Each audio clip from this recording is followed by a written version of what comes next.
Welcome to Kenton Teaches. Enjoy the video. In this video, I will explain how to make gravy harina.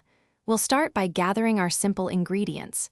You'll need all-purpose flour, your preferred cooking fat, and a good quality broth. Having everything ready before you begin makes the process much smoother.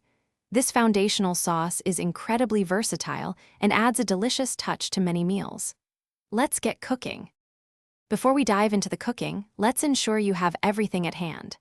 For your ingredients, grab about 1/4 cup of all-purpose flour, 2 tablespoons of your chosen fat, like butter or drippings, and 2 cups of broth. You'll also need a sturdy whisk, a medium saucepan, and accurate measuring tools. Room temperature ingredients blend more smoothly, so keep that in mind.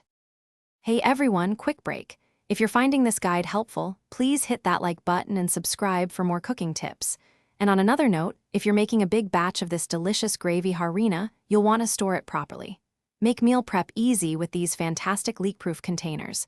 They're perfect for keeping your leftovers fresh. Check the description for the link and other great deals. Now, let's get back to the video. The heart of any great gravy harina is the roux. Begin by melting 2 tablespoons of your chosen fat in a saucepan over medium heat. Once melted, whisk in 2 tablespoons of all-purpose flour until a smooth paste forms. Continue cooking this mixture for about 1 to 2 minutes, stirring constantly until it achieves a beautiful, lightly golden color. This step builds the flavor foundation. Now for the magic. Slowly, and I mean slowly, whisk in 2 cups of warm broth to your golden roux. Adding it gradually prevents lumps and ensures a silky smooth texture. Keep whisking continuously over medium heat until the gravy thickens to your desired consistency. Finally, season generously with salt and pepper, tasting as you go to achieve that perfect balance of flavor. Enjoy your delicious creation.